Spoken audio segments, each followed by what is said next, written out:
माननीय सदस्यगण, आने वाला कुछ महीने में भारत एक गणतंत्र के रूप में 75वें वर्ष पूरी करने जा रहे हैं। भारत का संविधान बीते दशकों में हर कसौटी पर खरा उतरा है। जब संविधान बन रहा था तो भी दुनिया में ऐसे ताकतें थे जो भारत के असफल होने की कामना कर रही थी।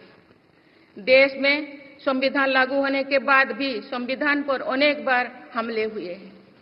आज 27 जून है। 25 जून 1975 को लागू हुआ आपातकाल संविधान पर सीधे हमले का सबसे बड़ा और काला अध्याय था।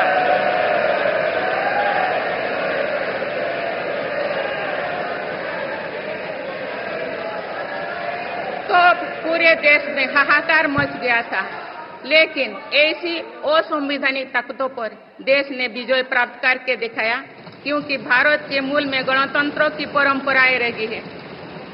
मेरी सरकार भी भारत के संविधान को सिर्फ राजकाज का माध्यम भर नहीं मानती, बल्कि हमारा संविधान जन चेतना का हिस्सा हो, इसके लिए हम प्रयास कर रहे हैं।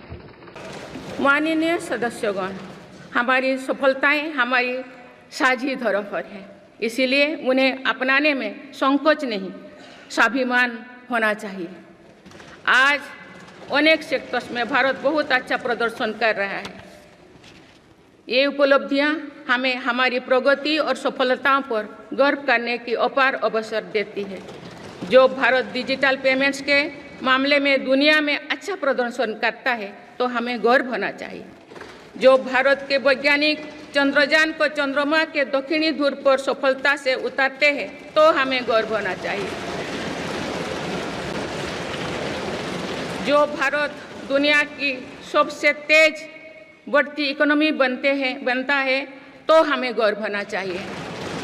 जो भारत इतना बड़ा चुनाव अभियान बिना बड़ी हिंसा और अराजकता से पूरा कराए तो भी हमें गर्व होना चाहिए।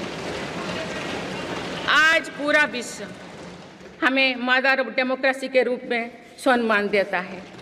भारत के लोगों ने हमेशा लोकतंत्र के प्रति अपना पूर्ण विश्वास प्रकट किया है।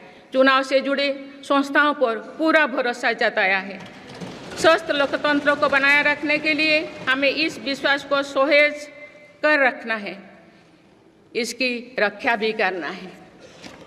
हमें याद रखना होगा, लोकतांत्रिक संस्थाओं और चुनावी प्रक्रिया पर लोगों के विश्वास को चोट पहुंचाना उसी डाल को काटना जैसे जिस पर हम सब बैठे हैं। हमारे लोकतंत्रों की विश्वसनीयता को ठेस पहुंचाने की हर कोशिश की सामूहिक आलोचना होना चाहिए। हम सभी को वो दौर याद है जो बैलेट पेपर छीन लिया जाता था, लूट लिया जाता था।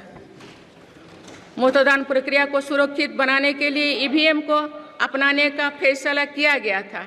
पिछले कई दशकों में ईवीएम में सुप्रीम कोर्ट से लेकर जनता की अदालत तो हर कसौटी को पार किया है। माननीय सदस्यगण, मैं आप सभी सदस्यों से अपनी कुछ और चिंताएं भी साझा करना चाहती हूँ। मैं चाहूँगी कि आप सभी इन विषयों पर चिंतन मनन करके इन विषयों पर ठोस और सकारात्मक परिणाम देश को।